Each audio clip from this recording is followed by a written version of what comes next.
ये जो अभी से भ्रष्टाचार की बात करने लगे हैं, ये इन नौजवानों को क्या जवाब देंगे? वोट को सबका मांग रहे हैं, पर्ची वाले मुख्यमंत्री से या पर्चा कराने वाले मुख्यमंत्री से आपका भला नहीं हो सकता मेरे लोगों। हिमाचल में कांग्रेस की सरकार है और कांग्रेस की सरकार जिस तरह का उनका कार्यकाल है, ऐसा लगता है कांग्रेस की ना होके भाजपा की सरकार हो। एक बार नहीं सोचते जो आपकी वोट देगा क्या 5 साल आपके साथ खड़ा होगा कि खड़ा होगा? एक ऐसी एसटी के लिए जो बच्चे पढ़ने आते हैं शहरों में, पैसे कमी कारण रहने की जगह नहीं होती, तो छात्रावास बनाने का काम आजाद समाज पार्टी जेजेपी की सरकार करेगी। ये वोट का अधिकार बिकने के लिए नहीं मिला। माननीय काशीराम साहब कहते थे कि वोट की रक्षा बहन बेटी की रक्षा की तरह करनी है। दूसरे के लिए चुनाव व्यापार है। चुनाव आएगा तो बड़े से बड़े व्यापारी निकल के आएंगे, चुनाव में भागीदारी करेंगे, चुनाव में आपके बीच आएंगे और चुनाव के बाद आपको ढूंढे नहीं मिलेंगे। उनके विपरीत भीम आर्मी आजाद समाज पार्टी के लोग पिछले लंबे समय से सड़कों पे आपके अधिकारों के लिए संघर्ष कर रहे हैं।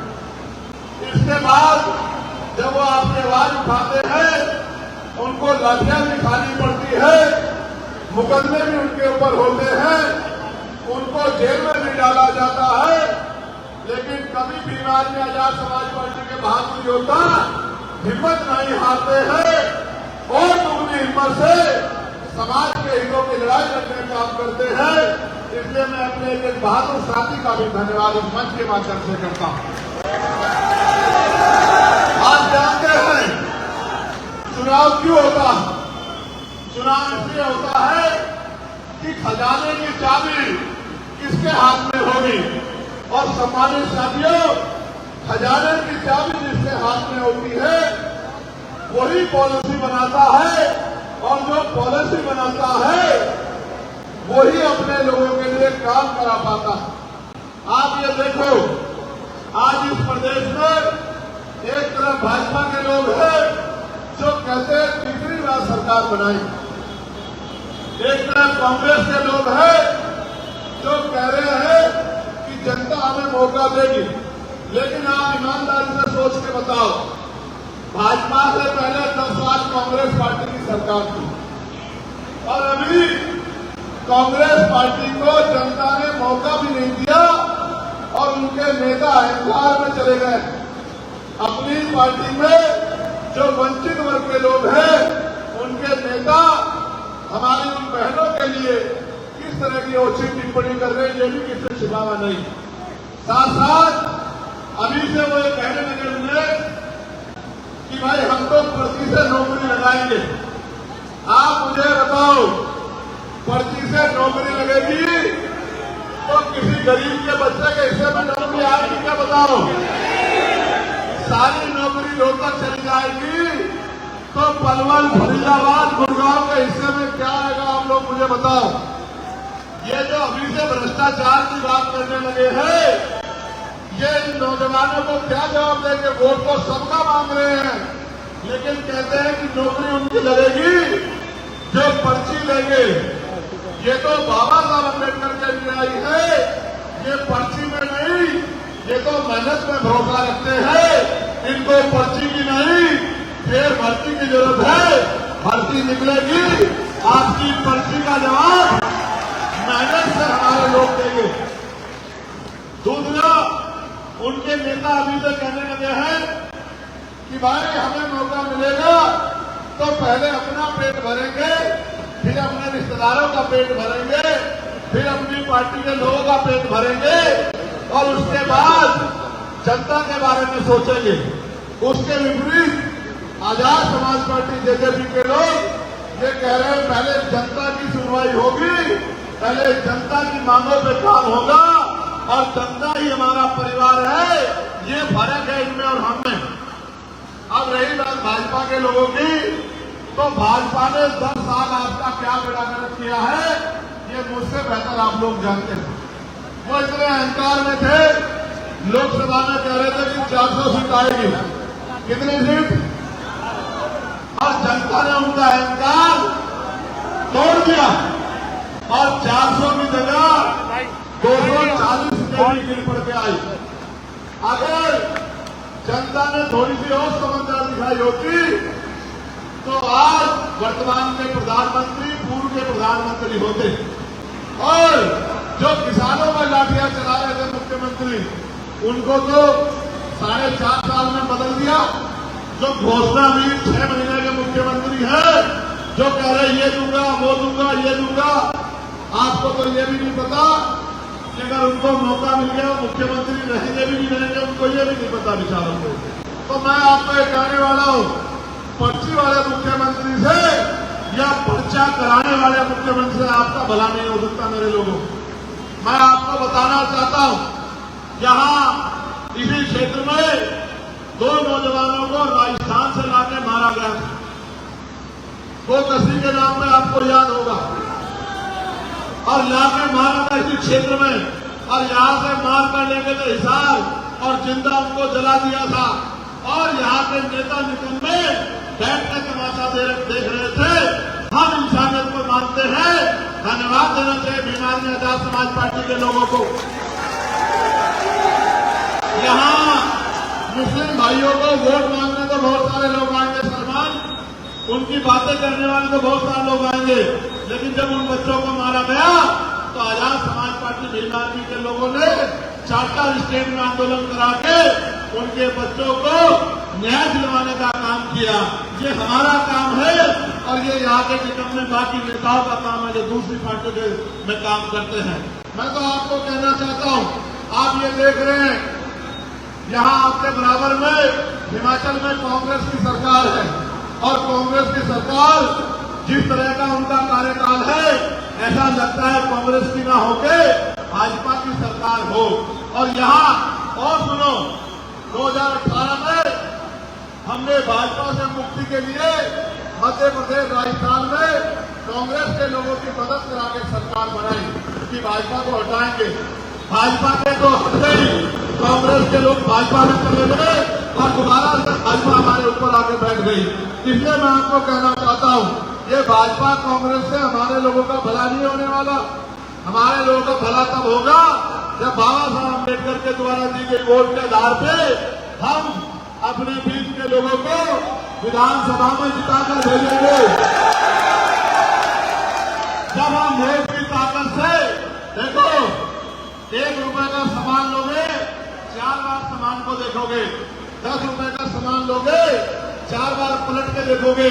सामान बेकार तो नहीं है, एक्सपायर तो नहीं हो गया, पैकेट फटा हुआ तो नहीं है। करोड़ों रुपए से कीमती वोट डालने जाते हो, एक बार नहीं सोचते जो आपकी वोट देगा क्या 5 साल आपके साथ खड़ा होगा कि खड़ा होगा।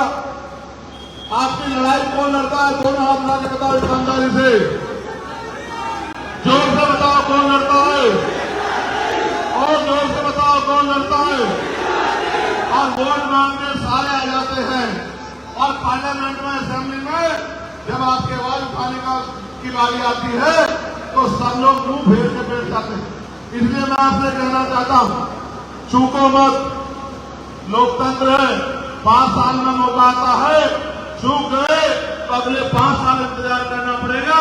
मेहनत करो बहादुर साथियों। ये दिनेश भाई जो है, इनका परिवार इस क्षेत्र का सबसे समाजसेवी परिवार है। ये अपने समाज को तैयार कर रहे हैं और साथ साथ भीम आर्मी आजाद समाज पार्टी के कैडर का वोट, और अगर थोड़ा सा प्यार मेरे संघर्ष को, जिस तरह से देश में हर एक जुग पे मुस्लिम भाइयों की लड़ाई हम लोगों ने लड़ने का काम किया, अगर उनका थोड़ा सा प्यार विनेश को मिल गया तो विनेश एमएलए जीत के जाएगा सोना से, और असेंबली में जाके आपके हितों के लिए लड़ेगा। आज के बच्चों को रोजगार कैसे मिले, रोजगार की व्यवस्था करेगा।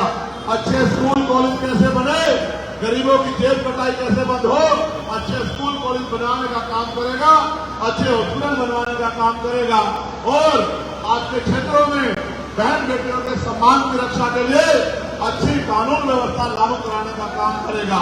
साथ साथ पॉलिसियां बना के, जिस तरह का हमने घोषणा पत्र जारी होगा आप लोग पढ़ लेना, जिस तरह का हमने घोषणा पत्र में वादा किया है कि हर जिले पर एक ऐसी एसटी के लिए जो बच्चे पढ़ने आते हैं शहरों में, पैसे कमी कारण रहने की जगह नहीं होती, तो छात्रावास बनाने का काम आजाद समाज पार्टी जेजेपी की सरकार करेगी अगर आपने हमें मौका दिया। ये तभी संभव है, ये तभी संभव है जब आपका आशीर्वाद विनेश को मिलेगा, जब आपका आशीर्वाद मुझे मिलेगा, जब आपका आशीर्वाद वोट के रूप में जो है भाई विनेश को केतली के बटन पे 5 तारीख को मिलेगा, तभी ये ताकत बनेगी। मैं नौजवान साथियों से पूछना चाहता हूं, क्या पीछे खड़े होकर आपका भला हो सकता है? इन लोगों ने हमेशा सत्ता में बैठ के आपको पीछे खड़े होकर रखा। आप नहीं चाहते कि आपकी ताकत बननी चाहिए? बताओ, बननी चाहिए नहीं बननी चाहिए? और अगर अगले 10-12 दिन मेरा बहादुर भीम आर्मी का नौजवान आजाद समाज पार्टी का युवा अगर खड़ा हो गया तो मैं गारंटी देता हूं कि इनका मुकाबला करने की हिम्मत भाजपा कांग्रेस के लोगों में नहीं है। मैं जानता हूं इन्होंने भूखे प्यासे रह के हमेशा मुझे ताकत देने का काम किया। इन्होंने मेरी एक आवाज पे दिल्ली की सड़कें जाम करके मेरी ताकत बढ़ाने का काम किया। इन्होंने मेरी एक आवाज पे प्रदेश में आंदोलन करके सरकार को जिताने का काम किया। उन्हीं बहादुर नौजवानों से कह रहा हूं, माँ बहनों से कह रहा हूं, ये वोट का अधिकार बिकने के लिए नहीं मिला। माननीय काशीराम साहब कहते थे कि वोट की रक्षा बहन बेटी की रक्षा की तरह करनी है। आप ये बताओ, कोई अपनी बहन बेटी को किसी को मैसेज सौंपता है या इज्जत के साथ किसी के हाथ में थमाता है? बताओ कैसे देता है? इज्जत के साथ, भरोसा करके। तो बताओ, मुझसे ज्यादा आपके लिए वफादार हाथ हो सकते हैं क्या? बताओ, मुझसे ज्यादा आपके लिए प्यार करने वाला कोई हो सकता है क्या? ये बहकाने वाले बहुत आएंगे, ये गुमराह करने वाले बहुत आएंगे, अच्छे कपड़े पहन के आएंगे, अच्छी बातें करेंगे, लेकिन चुनाव के बाद ढूंढे नहीं मिलेंगे। मेरे लोगों, याद रखना, कौन मिलेगा आपको आपके बीच में? कौन मिलेगा आपको आपके बीच में? कौन लड़ेगा आपकी लड़ाई? कौन करेगा आपकी मदद? कौन है आपका भाई? कौन है आपका बेटा? किसकी मदद होनी चाहिए? तो बताओ, मेरे हाथों को मजबूत करोगे नहीं करोगे? और मजबूत कैसे होंगे हाथ? मजबूत तब होंगे जब आप वोट की ताकत मुझे दोगे। बताओ, दोगे नहीं दोगे? एक बार आपने मदीना में, उत्तर प्रदेश में मेरे हाथ मजबूत करे। बताओ, आपकी ताकत बढ़ी या नहीं बढ़ी? बताओ, बढ़ी या नहीं बढ़ी? बताओ, बताओ, जोर से बताओ, बढ़ी या नहीं बढ़ी? और बढ़ाना चाहते हो नहीं बढ़ाना चाहते हो? तो ये सोच के वोट करना कि एक एक वोट दुश्मन को वोट की चोट से जवाब देना है, और विनेश को नहीं, चंद्रशेखर आजाद भाई को वोट करके हमें कामयाब बनाना चाहते हो। ऐसा तो नहीं कि विनेश पीछे रह जाएगा। बताओ, दोनों हाथ उठा के बताओ, पीछे तो नहीं रह जाएगा। नेशनल दस्तक की आपसे गुजारिश है कि अगर इसको बचाना चाहते हैं तो नेशनल दस्तक को सब्सक्राइब करने के लिए रेड कलर के सब्सक्राइब बटन को दबाएं, फिर बेल आइकन की घंटी दबाएं। नेशनल दस्तक को बचाने के लिए बहुत जरूरी है कि हर खबर को शेयर करें, लाइक करें, कमेंट जरूर करें।